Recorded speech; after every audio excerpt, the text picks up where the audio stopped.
everyone, and welcome back to Life Unpotted Community Series.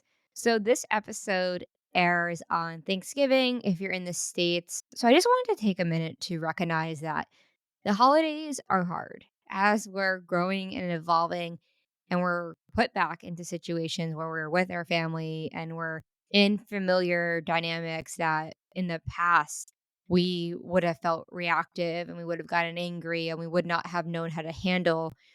We fall back into that and things feel confusing, things feel hard. So I just want to take a moment to recognize that that's okay. We don't have to resist the fact that interacting with certain people is difficult. And I think the more that we can acknowledge that, accept that, and realize that sometimes the answer is just continuing to be ourselves, regardless of what's arising. Sometimes the answer is recognizing we can't change people, we can't control people, because we certainly can never change anyone but ourselves. So maybe flipping it back to yourself and saying, I'm feeling really triggered in this situation, I'm feeling very bothered, but what can I do to shift my perspective? What can I do to shift the way I'm responding? Because ultimately, we are always just looking into our own mind. We're always just interacting with ourselves. And it's easy to think family is the reason why we're being triggered, but it's just us. It's always us. So just want to take a minute to make that little holiday announcement, given that this is being aired on Thanksgiving. And if you don't celebrate, it's just a good reminder in general. But anyway, we're back for another community series question, and we're going to go ahead and read that and work through it. I loved that, Sophie. I think it was a great reminder to everyone that we are always just interacting with ourselves. We have to be the change. If we want others to change, we can't force that. All we can do is change ourselves, and that is inherently going to change the way we interact with everything. And that is how we free ourselves. So I think that is a very good reminder and a reminder that I also needed. So thanks for sharing. And I will go ahead and read this week's question. All right. And a reminder, this is a second question from someone who already wrote in. So you can do that too, if you please. Hi, Daisy and Sophie. Me again. Have another question for you too. You both talk on the podcast equal amounts about how it's important to have an open mindset and to be willing to change your mindset, and also how important it is to feel your feelings. My question is, when do you know how to do which? When do I change my mindset about a situation to look at it from another perspective versus sitting with my feelings and working through them? Been loving these extra episodes. With kindness. This is a really, really good question. I was reading it before we got started. And honestly, I was a little stumped because this was something I was thinking about a lot this morning where I woke up, I was feeling really irritated. All of these insecurities were flooding my reality, my experience. And I was feeling really awful. And I observed it, right? I watched it happening and it was early in the morning. So I found myself being like, why is this happening? Why am I experiencing all this? What do I do? So I actually went back to listen to one of our old podcasts looking for an answer. Didn't like what I was hearing, went to listen to another person's podcast, put on some music, and I found myself in this cycle of looking for an answer, right? Looking for a reason to explain why I shouldn't feel the way I'm feeling or that the insecurities that were coming up aren't true. And ultimately ended up just sitting through those feelings. And it brought me to an interesting recognition where I realized that when you embark on this journey of changing your mind, when you embark on a journey of deciding that you no longer want to live the way you've been living, that requires you to completely shift the programming in your mind. And I don't have enough information on the science end to understand what really happens in our brain. But what I do understand is that we are literally rewiring our thought patterns. We are literally changing our minds because our minds are like sponges and they just continue to operate in the way that we've operated our whole life until we look into the hardwire, we go into the operating machine and we say, let's tweak this. But it's not so simple like that. So I think this question is a really interesting one because it's the question of okay, as we're tweaking our hardwire, as we're making changes to our perspective, what does that look like? Right? Is it a bit huge recognition of realizing that, wow, we got to do a complete 180 here. Every single interaction that I have to become aware of and recognize that's my old hardwire talking. I don't want to operate through that. And I think just to start off the episode, I would think that we're always doing both. We're always feeling our feelings, or because when we're not, we're closed. And I think that puts us in a different, then if you go deeper to that question, it's like, okay, if we're looking for an answer of how often should I be crying, or how often should I be doing this, or to what extent should I really be feeling versus to what extent am I shifting my mindset? I think what I would say when we're becoming aware of our habitual reactive thoughts, it's equal parts sitting with them, sitting with the thoughts that arise, and therefore sitting with the feelings that we associate with those thoughts. And through that, you then change your mindset. So maybe in part, the answer is, and again, there really is no answer. This is us just talking through it. The answer is recognizing that when you sit through and become aware of the thoughts that are arising. So for me, I've become aware of I feel really insecure right now. And I start to feel it in my body of uncomfortable. I just start to experience all of it. When I feel the feelings that arise, when I sit through that experience, in turn, I naturally then shift my mindset because I'm not going down that familiar path of following down that emotion down the line I normally would, meaning spending the whole day believing it, finding reasons why I need to change it. So I think when we sit with what we're feeling, we open up the opportunity to recognize that we're not that. And as we sit with it, time passes, space passes, then the new perspective forms, a new shift in mindset forms because you're able to have the clarity to say, oh, I just sat through that. I'm not that. But then there's a hypothetical of you're in the kitchen with your partner and you're feeling really pissed off and you feel like you want to project onto them. I've learned now that I just don't do that and I move on. So understanding that certain things are more ingrained than others, and some habits, some thought patterns may take longer to unlearn.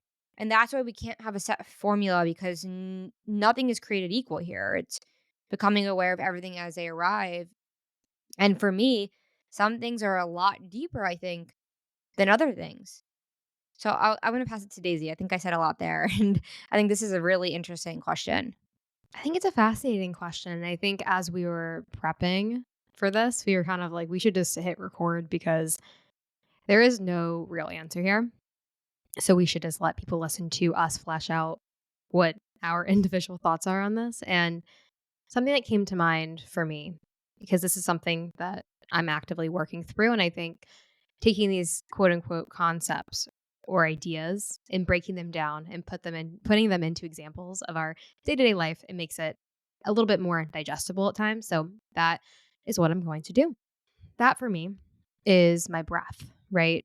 We entered this conversation and sometimes I feel frustrated with these conversations because I feel like my breath or my inability to have consistent breath is annoying in a podcast. I feel like it gets in the way of me talking, it gets in the way of me having a good flow, of me sounding like I have the stamina to talk for 5 minutes, right? So that's a thought, right? But it's connected to my body. The way that I'm talking, clearly it's connected to my breath. And my breath is connected to my stomach and my nervous system and all of these things. So I just think it's interesting to take it into this example of at what point do I change my mind and move on? And what time do I just feel through it? Because I agree with Sophie. I don't think that they're separate. I think they work in tandem every single time. Even if maybe for one example, you're in the body for 1 second and then your mindset shifts, right? So for me, it's letting me just sit with this experience of you feel out of breath and all of these thoughts are happening, but really I'm just sitting with it in my body. And I know if I just take a few deep breaths, not even deep, just a few regular breaths, I'm going to be able to yawn, which then relaxes my nervous system, which then stops the need to feel like I need to take constant big breaths, which then get in the way of me saying what I want to say with the stamina that I know that I have. So in that example, I sat with it momentarily and it changed my mindset. But let's dial it back and take this example and say, oh, well, what if I'm sitting here and I'm in my head and I just have this thought of, you always sound like you don't have stamina. I'm going to continue. If I don't go into the body and feel it at all, I'm just going to go and do a big knot and entangle myself further into my thoughts. So, aren't we always going into the feeling a little bit, even if it's just momentarily? I think that that's probably the case, but it's always a balance. We don't want to get stuck in one place or the other. So I think that when we're thinking about this, and these are always such nuanced conversations. So it's hard to give any kind of direct answer. And that's really not what we're trying to do here.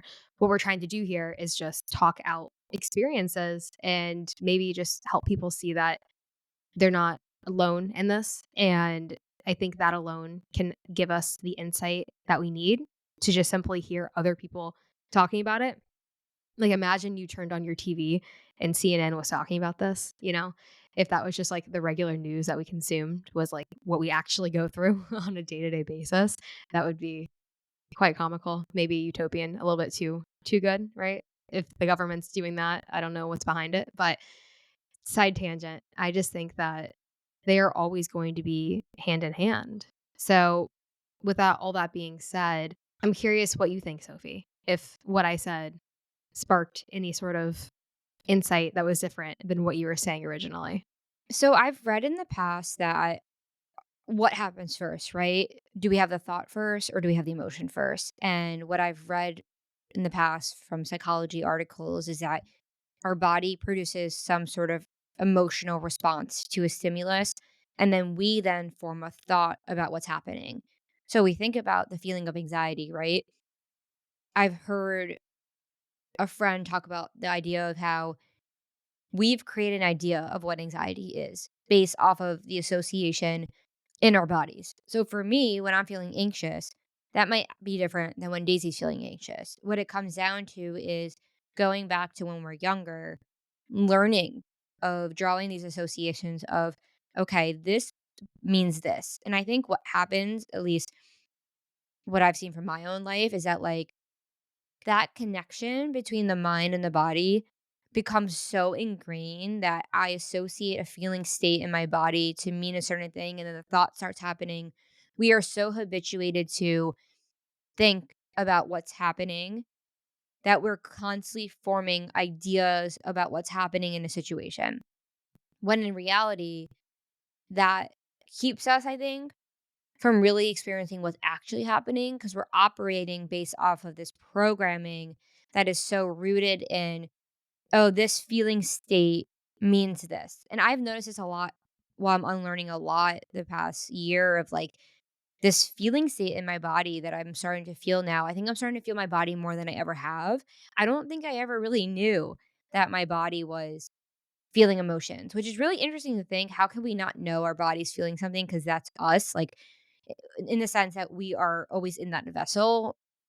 And recently, I think as I've really become aware of my thoughts and I have been on this healing journey of really connecting with myself, I can now feel in my chest when that anger comes up. I can feel when that sadness comes up, or at least what I have associated to be anger and sadness. And I think in large part, I've seen that so many of the answers that I'm seeking are in my body, in the sense that I may no longer really believe that I'm a loser. I may no longer really believe that I'm insecure and I can't accomplish anything, but my body still does. But I'm actually having a realization right now of, does my body, or have I just associated those feelings to mean that? Like, have I associated the feeling in my chest to mean I'm a loser or I'm insecure or I'm not valuable? That tightness in my chest doesn't inherently mean anything, right? Or does it? I don't I don't know. Like, I'm curious to hear what you think, Daisy, about that. This is an interesting one because The body does store a lot of experiences to the extent going back to the example that I gave about breath. It's a sign of a dysregulated nervous system. Most of the time, I'm living in a state with a dysregulated nervous system. And I never even realized that until, like you said, I started to connect with myself more and not just avoid and look for distractions, but to continue to go inward. It was then that I was able to get into more of a connection with my body and understand it more and become more aware of those little nuanced things that in the past you may not understand or you just write off as generalized anxiety disorder when in reality like it's never just a blanket statement in my opinion. But take that with a grain of salt if you want to. And I think that as much as we want to just change our mind and to then change our body, I'm not sure it works that way. Just through my experience, I feel as though there is so much that is so deeply ingrained into our body. Like, think of something happening to you when you're 2 years old, when your logical mind I, probably isn't really working that well. It's going to be in your body, it's going to be stuck in your body. And something that you can't really put words to is in your body. You can't logically think about that as an adult. So I always kind of go back to that. I read, The Body is a Score or What Happened to You. There's all of these different books that like scientifically talk about how your body does store experiences. Your body stores things. And I do think that it is necessary to work through those things and to slow down because without that, it feels like you're superficially trying to change that in the mind, saying, I'm changing this, I'm changing this, I'm changing this. But without allowing yourself to deeply feel it and see what comes up from that, I don't think it's going to be successful to just be in the mind. This is where it goes to saying there is that mind body connection at all times, more so than I can even comprehend. And just to say on the same example that I've been giving about the breath, something that I've told myself is that I have a hard time breathing. I have a poor relationship with breathing. Doing deep breath work scares me. I feel claustrophobic easily with breath. From a young age, I remember being upset that I couldn't yawn, meaning my nervous system was dysregulated and I was trying to regulate it by forcing it to yawn, looking back in retrospect. So, with this is something that I've been thinking about a lot. And I did a lot of yoga in my early adulthood. And I would always struggle because there's this level of your breath is connected to your body movement. And I was always like, what is this? I'm so confused. And it would frustrate me and it would scare me. And something that I've been considering is just doing a yoga teacher training simply for the reason of learning that mind body connection, forcing myself to do something that actually terrifies me because I that is something that is probably so deeply rooted in my physical body experience that it's going to take a lot for me to change my mindset on that. Like for that, I feel like I'm going to have to really go into the body. And it's so deeply layered within the body. I think that I'm going to have to access almost like a subconscious of my mind. I feel like there's a lot within the body that is connected to the mind, but it's in our subconscious mind, things that we aren't aware of. And that's just from my intuition of what I think, right? So I'm not sure. I I think that example shows you heavily going into the body, right? Heavily going into the feeling versus just trying to change your mind. So again, they're always, I think, entangled, but it might be 90% going into the feeling versus 10% it being about the mind. Well, actually, with what I'm realizing, I think actually it might depend on where you are at in the journey. Because when I think about when I first started questioning my beliefs, I first started questioning the way I thought. So I guess about 3 years ago or so, there was a lot of chatter in my mind where I would physically hear thoughts of this is this, or judging this, or an insecurity, or an opinion, or there's a lot more noise in my mind. And I feel like now, fast forward, I questioned a lot of those patterns, right? I've questioned a lot of, for example, the way I react when something falls or I stub my toe or feeling like people are judging me. Like, I feel like maybe that was level one for me. And I feel like as I've kind of peeled back the layers, maybe I entered level two where it went a little deeper of like, okay, so I can recognize that The first layer of the way I viewed other people, I had to work through that first to then get to the point of understanding, or simultaneously to then get to the next part of understanding that that was all connected to how I viewed myself. And I feel like when you're peeling back these thoughts and you're learning to become aware of them, understanding, why am I so reactive? Why do I get so angry? Why do I do all these things? I think we reach a point where we conceptually understand it, right? Where we can check it off the list and say, okay, look, I understand that I'm capable and I can do all these things. We can think that. But then the next day something happens and all of a sudden you're in fight or flight. And all of a sudden you start feeling anxious. And I feel like for me recently, the journey has been I don't even have so much thoughts anymore. Like today was different, which just shows that like we're never done in the journey. It's always gonna keep coming up. But I think like I don't even have those racing thoughts as much as I do anymore of just the experience. And I think it's interesting. It almost feels like the thoughts keep us away from experiencing what's going on in our body. And the whole time it was just our body. Like the whole time it was just our body, but we never sat through the feeling. So we formed an idea through our mind. And the first layer, I think, or maybe again, I think it's happens simultaneously.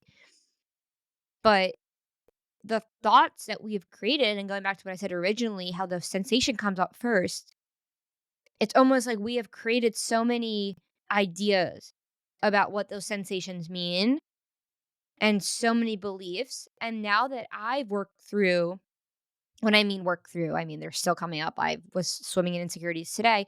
But when I'm swimming insecurities today, I'm not even thinking things. I'm feeling this feeling in my body of hurt or pain. And it's interesting, like when I really boil it down to what am I feeling, it's like there's one layer of it where I want to start attaching a story to that feeling. So this morning I like am feeling all these things. So I started thinking I'm insecure. I'm starting thinking I'm all these things. But I'm like, am I? Or am I just attaching a narrative to avoid just feeling in the body right now of what this sensation is? And I think I'm kind of having like a breakthrough right now, moment of like, do we think so heavily in the mind to avoid just being in the sensation as it's arising? Well, I think it's almost automatic. The mind is automatic. The thoughts we have in our mind, they are automatic.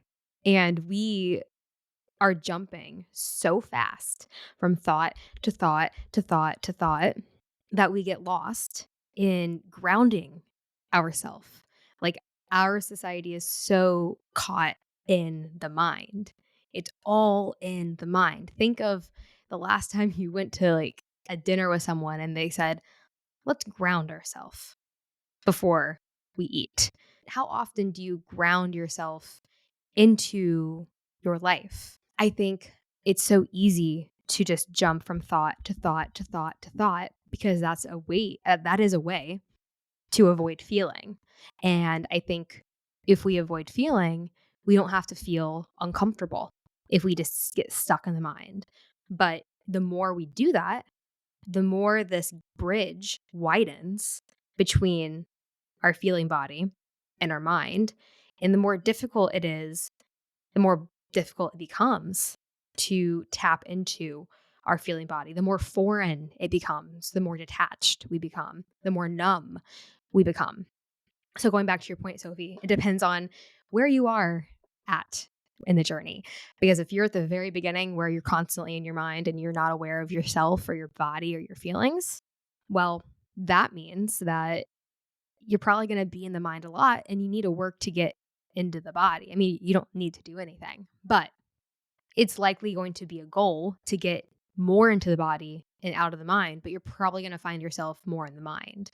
And you're probably just going to want to learn to observe your thoughts before trying to cling on to them. And I think what you were saying, Sophie, I think what we even get caught up, even when we're further in the journey attached to our bodies, is that when we're going through uncomfortable triggers or insecurities, what this brings up are thoughts.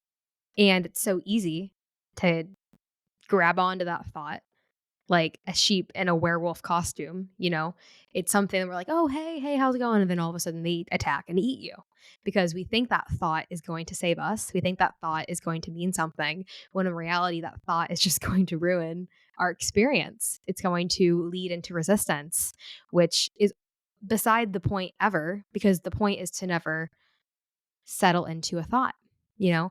And I'll say, for example, I just posted something on my personal Instagram about where I'm at in the journey and how I've been uncomfortable to share anything and how I've kind of been paralyzed to give permission to myself to be who I am at all hours of the day and to people in my past. And that's why I posted something.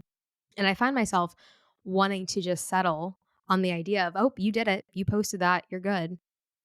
But that's just settling into a comfort of a thought, meaning that thought means something about me when in reality, should I really be putting a thought or should I just be focusing on the feeling I have in my body?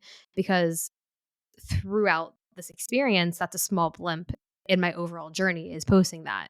It's really just an experience for myself to feel.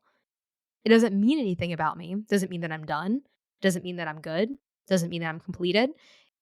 I just did that. So really thoughts have no bearing there. It's just something that I experience. But I bring that up because it's so easy to want to settle upon a thought about a feeling that we have about ourselves or someone else.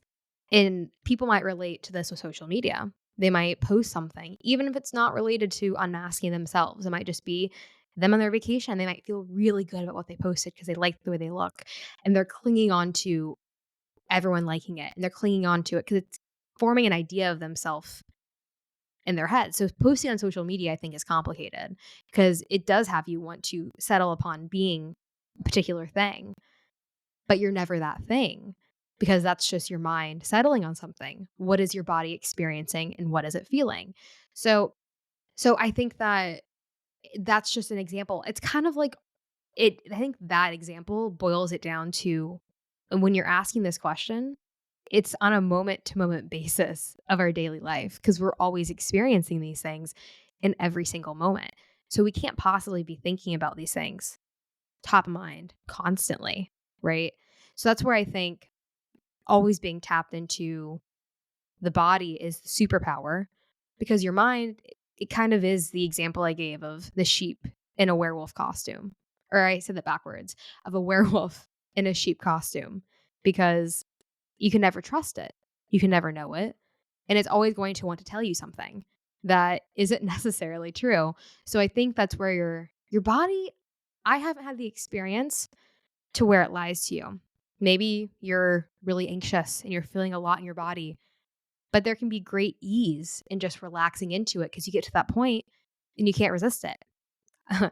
By no means am I a medical practitioner or anything, but I probably had a few panic attacks when I was a young kid. But what if a panic attack is just a sign to you to not resist things anymore? What if it is your body saying, you can't resist this panic attack? And it's a sign to you to stop resisting things in your everyday life, everything, right? Take this as an exercise to not resist this, to settle into it, and to be a reset for you to be able to breathe, for you to be able to say, I accept this, right? So, all of that to be said is that I don't trust the mind. I don't. I don't think the mind can exist without the body. It can't. But I feel like the mind is it's just one we can't exist without having a relationship with the body, right?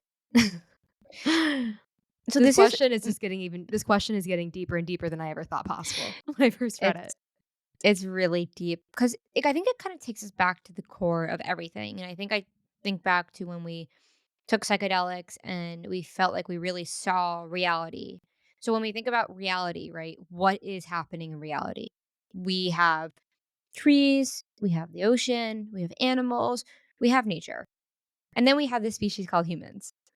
And as humans, we have evolved for so many years with the ability to think. And we now have the ability to form thoughts, opinions, ideas, and that's all beautiful and that's all amazing. But what you realize when you take mushrooms is open up a whole new part of your brain, and it shows you that every single thing you think about reality is an illusion. And in large part, everything is not really what it is. We live through our mind, and on a scientific level, we can only perceive reality as a certain percentage of what's really unfolding, meaning our brain, you remember we experience the world through our brain, through the vessel of our mind. So, we're only experiencing things through that, except when we're not, except when we're able to say that there's a larger thing we could tap into. There's something else we can tap into. And I think when you tap into that, and that feeling is pure relaxation, pure bliss, connectedness, and love, which is what I experience when I meditate. It's what I experience when I go for a long walk. It's what I experience when, not always the walk, but when I'm really trying to ground myself, when I'm doing a sound bath, a humming meditation, or when I've taken psychedelics. And you look at the common denominator there, right? And you're like, okay, what is changing that I'm able to then relax into the real reality truth of this pure feeling of love and abundance and safety and just feeling so calm? It's because I'm not thinking anymore. I'm not forming thoughts and stories and ideas and concepts and clinging so much to being this means that I'm going to constantly calculating this. And I've become aware of this today. It's been coming up for me a lot of holy shit, I've spent so much of my life constantly calculating things. I woke up this morning at 9 a.m. because I'm at my parents' house and I slept in a little bit, and I woke up with such anxiety of like, I slept in, that's wrong, what's wrong? I have so much pressure I've put on myself. And from witnessing that to just witnessing like me going on a walk and all the insecurities that were coming up. And I started to really realize like, holy shit, so many things have kept me from really just being here in the moment. So many, whether that's me pressuring myself or me thinking I have to know what's coming next, or me not being able to trust the future, or me thinking I have to calculate, or me thinking I can't just be right now. So many reasons why we've created that we can't just be right here. We can't just settle in and land into this moment of what's unfolding. What is really unfolding? So, from a very large scale, if we're talking about, okay, the question is, how often am I changing my perspective? We think of it kind of like a layer, right? So if your idea of the world is everything's hard, and the bottom of that, where we wanna get to, is relaxation, trust, and peace. We're gonna have to work through a lot of shit in between that to get us to realize that what's really happening here is just presence, and what's really happening here is just peace. But in order to get to that point, we have to remove all of those stories that have been getting in the way of us. So, it's really important, I think, to just take a second to remember that real reality, meaning outside of the nonstop mind, real reality as it's experiencing, as it's happening right now, is just pure emptiness. Meaning there's no associations there, there's nothing. All you feel though, as you tap into it, is love. You just feel love because you're not resisting anything. So, how often am I changing my perspective or feeling? I would say we're always doing both on this journey. Because on a large scale, I think we're always teeter tottering between either we're right here in the moment without clinging to a story. So, for example, you're interacting with somebody. Are you sitting there hearing what they're saying? Or are you sitting there hearing what they're saying, internalizing it, thinking it means something about you, judging it, creating this whole idea? I think there's really two ways to really ever be in life. Either we're in our mind or we're here. So I think Daisy's I think it's about clearing all the other shit that gets in the way of in between. And I think that like in order to do that, we have to constantly feel what's arising that's linked to that mindset that is preventing us from being here. It's always intertwined. Like we can't separate the mind. Like it's all holistic. It's all happening together. And I just think that it's constantly coming back to ground yourself in now And yeah, that's gonna if you're caught up in fear, if you're caught up in anxiety, yeah, you're gonna always have to change your mindset. Always. This is a journey of always shifting your mindset. You're doing it in every second. And think about it. Think of you like working on this science project, right? And the project is okay, we're gonna rewire this mind. It might take some time to do that. The teacher gives you, it's like a 3-year project. It's your thesis for your university and graduate school, and you have a bunch of time to do it. You're going to have to go back every day and keep changing the wires. You're going to have to go back every day and keep addressing, is this wire not working? What is getting in the way of the program functioning? So I think this journey is kind of like that until we get to a point where we have operated in a way for long enough that for me, for example, when I stub my toe now, I don't react. I have learned that. We are reconditioning ourselves. So I think it takes time and there is no black and white answer. And it's just remembering that you always are coming back. You're always remembering. Meditation means to remember. It's always you're always just coming back to now. And whatever that takes to get you there. If that means feeling the feelings, if that means changing your mindset, if it means both, great. Whatever it takes. The goal is to just come back, to get outside of it. So that's all I got, right? Oh my god. I'm over here, like, freaking out because you're putting a lot of voice to these things that are difficult to explain. And I even took notes a little bit of things because you said so much. There was so much there, but it all is connected. And first of all, I really liked how you said when people say that life is inherently empty, I never know how to take that because it sounds like nihilistic and bleak and floating on a rock and for no purpose and no reason. But I like how you said it means there's no inherent association with anything. And to me, that reads as freedom. That means as you're free. Like the example of taking psychedelic mushrooms. That's an experience I had where everything was empty, but it wasn't empty because it was so full, but it was so full with no association because everything just was. And I saw it like that. And that was fascinating. But you come back down to day to day life, and you said this, we experience this reality through our mind. So we have no choice other than to control our mind, but not control our mind, but to empty our mind, to constantly be checking our mind. And you said you're either here experiencing this reality, this inherently empty reality that has no associations, or, and you're having a good time, or you're in your mind. It's that simple. But it's so complicated because your entire life is everything in between there. Your entire life is literally everything in between. So it's a complicated one. Like the example I gave of the werewolf dressed in a sheep clothing.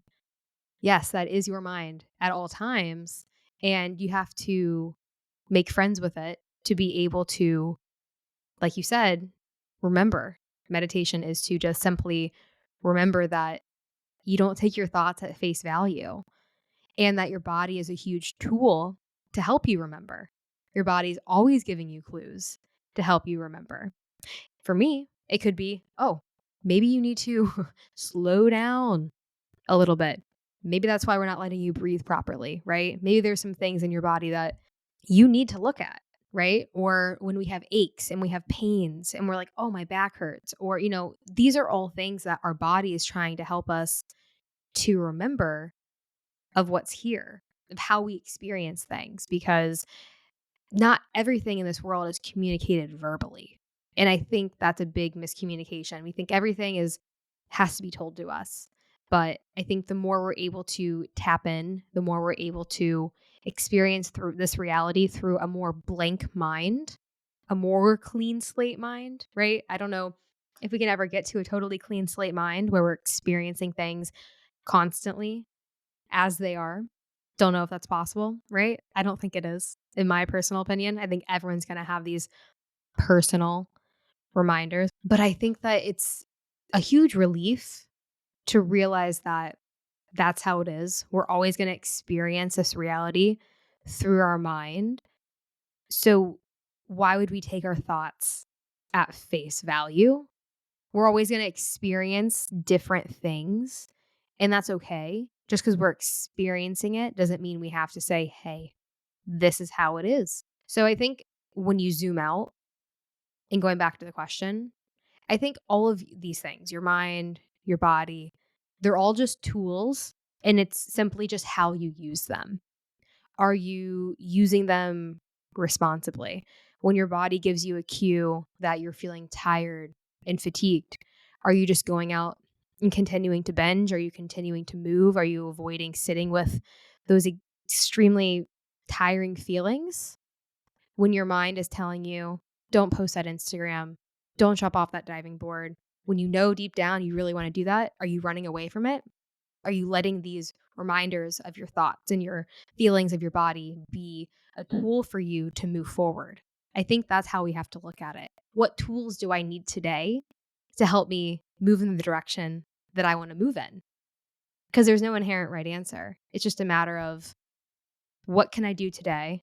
What tools do I have available to me to help me move forward in the right direction? And yeah, kinda just to sum it up, I think, like, recognizing this journey is long. Like, I think it does take time to unlearn this stuff. So, look, maybe you're 3 years into it or you're 2 years into it. Again, we don't need to put a time frame because we wake up in the moment we wake up.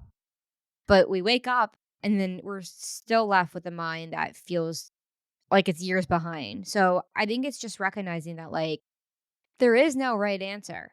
There's never gonna be a right answer, and I think so much of this is also not intellectualizing it. Like, until you feel like you or no, not even, like, maybe this life is just continuously coming back to the moment, continuously becoming aware of our thoughts, continuously and to the listener's point, continuously shifting our mindset of saying, "Oh, not gonna go that route. I'm not gonna judge this. I'm not gonna judge myself. I'm not gonna be in fear." I've seen this after being have left my job and being in this for about 5 or 6 months. I'm still working through the scarcity mindset of money, but I'm still just becoming aware of it. And I think what changes is that I become aware of what's holding me back. And then step 2 is recognizing you're not that. You become aware, like when you meditate. What's the point of meditating, right? You sit down and you become aware of, oh, I have to do this. Oh, anxious thought. And you start becoming the observer. You start becoming the observer of all of these things. And I think if there's any mindset we're always bringing, it's that I'm not my thoughts. It's that I'm not going to follow this thought. It's that I'm not going to listen when I'm caught up in my mind or asking myself, am I caught up in my mind? Am I caught up in reactivity? So, to the extent we can make this black and white, I would say if for someone who wants a checklist, even though there's definitely no checklist way to approach this, but put it out there because it might be easier to digest. It's really asking the question of am I open right now? Am I experiencing what's happening? Am I in this moment? Or am I closed, reactive, fearful, anxious? And if I am, okay, let me be in that. So the mindset shift happens when we experience the feeling. The mindset shift happens when we don't resist what's arising. So it's a constant practice of not resisting and letting yourself continually go through the ebbs and flows. And if we're looking for that quick fix of, I'm on the healing journey, I woke up, everything's great, you're in for a rude awakening because we're going to constantly have to keep coming back. And it's a decision we have to keep making for as long as we're alive. And I think it definitely probably gets easier. I've seen it get easier for sure. There's things I'm doing now that I never thought I could do. But getting comfortable with knowing that you're going to have to keep shifting. You're going to keep shifting, but all you're doing is shifting back to here because everything else is just outside of you. Everything else is just this idea we've created. So Daisy, do you think that we could try to summarize what we just said for the listener? Oh boy. Well, I'll start by saying I think what you said was really helpful.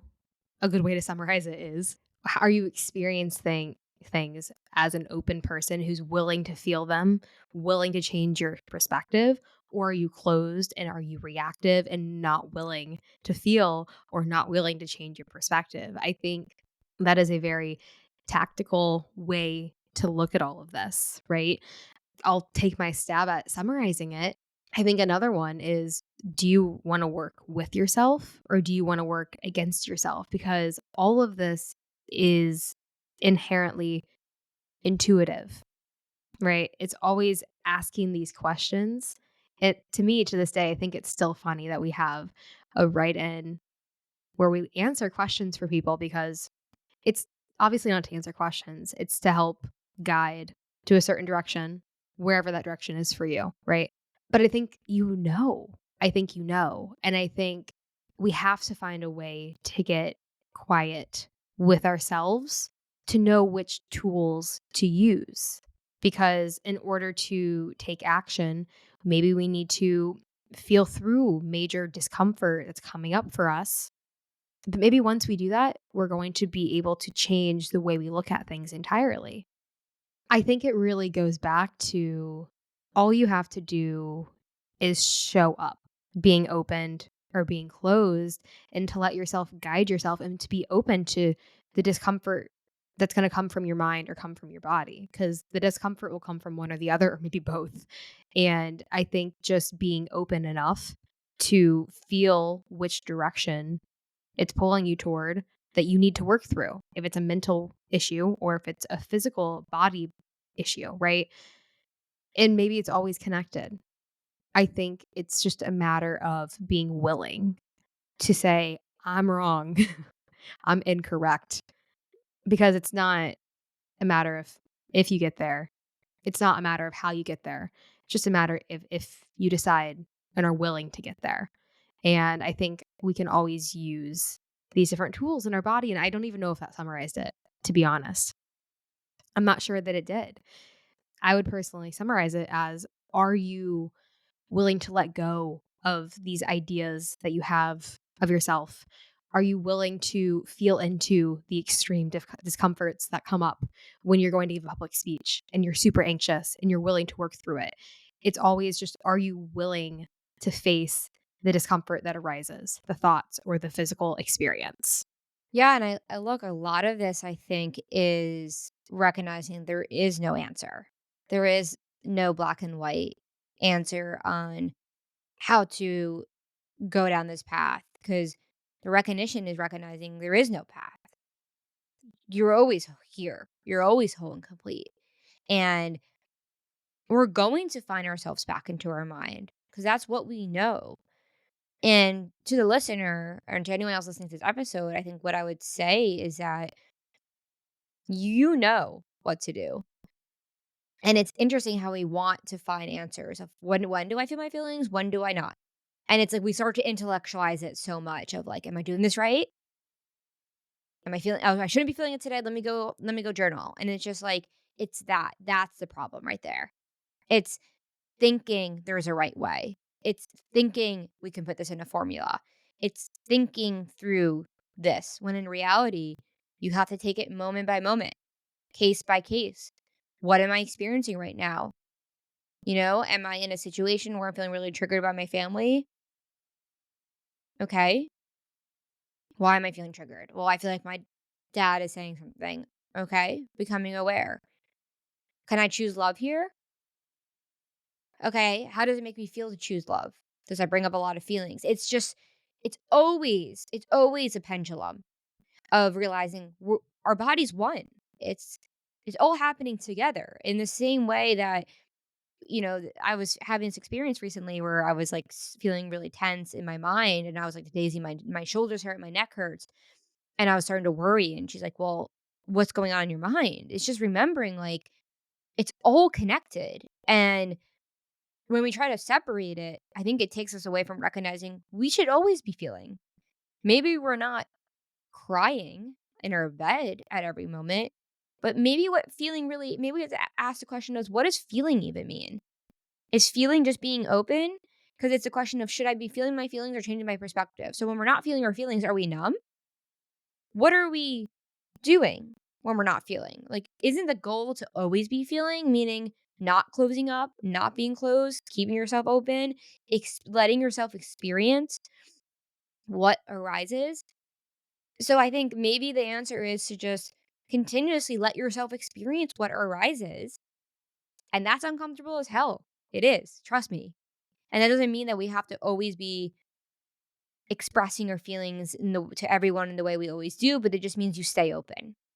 And when you feel, the insights come. And sometimes the insights come. No, for a lot of time, I think I feel first and then the insights come. So there's no answer to any of this. We appreciate your very thought provoking question. I'll let Daisy, do you have anything else to add before we close up? I do. I really liked the question you pose of what's happening when we aren't feeling. And I think the truth is when we aren't feeling, we're missing out on cues to keep going, to keep having insights. Because I agree. I can't think, or I can think of the strongest insights I've had. It's been after I felt a lot. So I'll leave the listeners with that. Feeling is never the wrong thing to do, in my opinion. It might be the difficult thing to do, might be the uncomfortable thing to do, but it's guaranteed to bring insights if you're willing to receive them and you're willing to feel. So, hope you're willing to stay open this holiday season, as I know I'm working my way to do that as well, because it can be a beautiful time to receive a lot of insights. So, thank you all for being here. Happy holidays, and we will see you next week. Thank you all for being here. To the listener, let us know what you think. I want to hear, what are your thoughts? When do you think you should do it? It's always going back to yourself. It's always recognizing that it's only us who have the experiences. It's only us who have the answers. And sometimes the answer is recognizing there is not one and sitting in the discomfort of knowing life is uncertain. And that's quite beautiful because it's up to us in every moment to decide, what do I want to do with everything right here on this thing called life, this game called life? How do I want to play? So, thank you so much for joining and hope everyone has a nice Thanksgiving if you're celebrating. And we'll talk to you guys on Tuesday. Until then. Until then.